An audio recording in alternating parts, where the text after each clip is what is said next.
दोस्तों आज की इस वीडियो में हम सीखने वाले हैं सेंट्रल बैंक ऑफ इंडिया की तरफ से जो सेंट ईज नाम का ऐप आता है, इससे हम पैसे कैसे ट्रांसफर कर सकते हैं।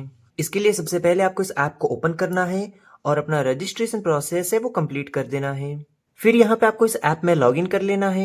जैसे आप लॉगिन करेंगे तो होम इंटरफेस कुछ इस प्रकार का हमें देखने को मिलेगा और यहीं पे दोस्तों हम देखें तो यहाँ पे ट्रांसफर फंड्स नाम का एक आइकन देखने को मिल रहा है। हम इसी के ऊपर क्लिक करेंगे। आपसे रिक्वेस्ट है प्लीज इस वीडियो को लाइक जरूर कीजिए। यहाँ पे मैंने अपने जितने भी बेनिफिशरीज वगैरह हैं और बैलेंस है, अकाउंट नंबर है, सबको हाइड कर रखा है ड्यू टू प्राइवेसी इश्यू। हमें यहाँ पे बैक वाला जो बटन दिख रहा है इसके ऊपर क्लिक कर देना है, तो हम यहाँ पे पेमेंट एंड ट्रांसफर वाले सेक्शन में रीडायरेक्ट हो जाएंगे। यहाँ पे आप देखें तो ऊपर की तरफ 4 ऑप्शन दे रखे हैं, क्विक पे, own account, with in bank और टू अदर्स बैंक। अगर आप किसी भी अकाउंट में डायरेक्टली पैसे डालना चाहते हैं हाथों हाथ तो आपको क्विक पे सिलेक्ट करना है। अगर आप अपने खुद के अकाउंट से दूसरे खुद के अकाउंट में पैसे ट्रांसफर करना चाहते हैं, जैसे मान लीजिए आपके पास सेंट्रल बैंक के 2 अकाउंट है, सर करंट अकाउंट है, सैलरी अकाउंट है या फिर सेविंग्स अकाउंट है, तो एक दूसरे अकाउंट में अगर आपको पैसे ट्रांसफर करना है खुद के अकाउंट में तो आप ये सिलेक्ट करेंगे। अगर आप किसी ऐसे इंसान को पैसे ट्रांसफर करना चाहते हैं जिसका अकाउंट है वो सेंट्रल बैंक में ही है, तो आप ये वाला विद इन बैंक वाला ऑप्शन सिलेक्ट करेंगे।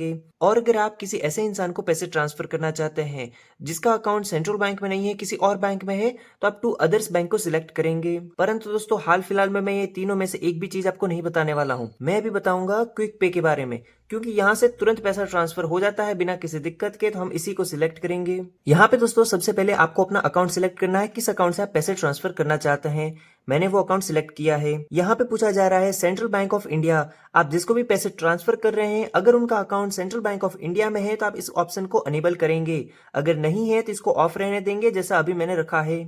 अब आप जिसके भी अकाउंट में पैसे ट्रांसफर करना चाहते हैं उनके बैंक अकाउंट का आपको आईएफएससी कोड यहाँ पे लिखना है। और अगर आपको आईएफएससी कोड पता नहीं है, डायरेक्टली आप ट्रांसफर करना चाहते हैं, तो आप यहाँ पे फाइंड आईएफएससी कोड के ऊपर क्लिक करेंगे। यहाँ से उनके बैंक का नाम आपको सिलेक्ट करना है और उनके बैंक की ब्रांच को आपको सिलेक्ट करना है कौन सी सिटी में है। उसके बाद में आपको यहाँ पे कंटिन्यू के ऊपर क्लिक करना है।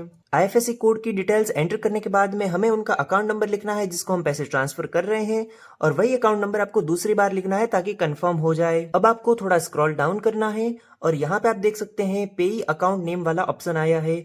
यहाँ पे हमें उनका नाम लिखना होगा जिनके अकाउंट में हम पैसे ट्रांसफर कर रहे हैं, या फिर हम यहाँ पे वापस गेट बेनिफिशियरी नेम के ऊपर क्लिक करके उनका नाम जान सकते हैं। अब दोस्तों यहाँ पे आपको सिलेक्ट करना है आप पैसे कैसे ट्रांसफर करना चाहते हैं, एनईएफटी से करना चाहते हैं या फिर आईएमपीएस से करना चाहते हैं। अगर आईएमपीएस आप सिलेक्ट करेंगे तो पैसे हैं वो तुरंत चले जाएंगे उनके अकाउंट में, परंतु अगर आप एनईएफटी सिलेक्ट करेंगे तो उनके अकाउंट में पैसे जाने में टाइम लगता है, कभी कभार आधा घंटा में चला जाता है, कभी कभार 1 से 2 घंटा भी टाइम लग सकता है। परंतु दोस्तों आईएमपीएस में आपको कुछ चार्जेस देने पड़ते हैं, जैसे 4 से 5 रुपया 6 रुपया बैंक टू बैंक वेरी करते हैं, कुछ चार्जेस आपको देने पड़ेंगे।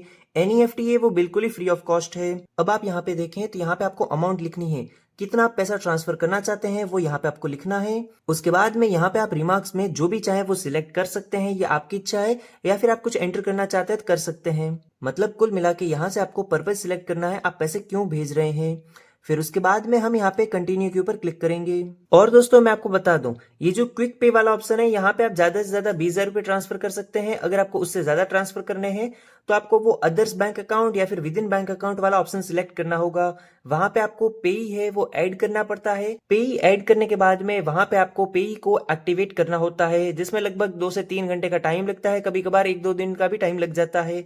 इसीलिए मैं क्विक पे यूज करता हूं ताकि फटाफट पैसे ट्रांसफर हो जाए। अब आपको यहाँ से रिव्यू करना है, आप जिसको भी पैसे ट्रांसफर कर रहे हैं उनका अकाउंट नंबर, अमाउंट क्या है, amount in words, transfer type और सारी चीजें आपको रिव्यू करनी है। रिव्यू करने के बाद में आप कंफर्म के ऊपर क्लिक करेंगे। अब आपके रजिस्टर्ड मोबाइल नंबर पे एक ओटीपी जाएगा, वो ओटीपी आपको यहाँ पे एंटर करना है। दोस्तों ओटीपी जैसे ही हम सबमिट करते हैं हमारा ट्रांसफर है वो सक्सेसफुली हो जाता है। यहाँ पे आप देख सकते हैं यूटीआर नंबर भी आ चुका है और हमारा पेमेंट सक्सेसफुली ट्रांसफर हो गया है।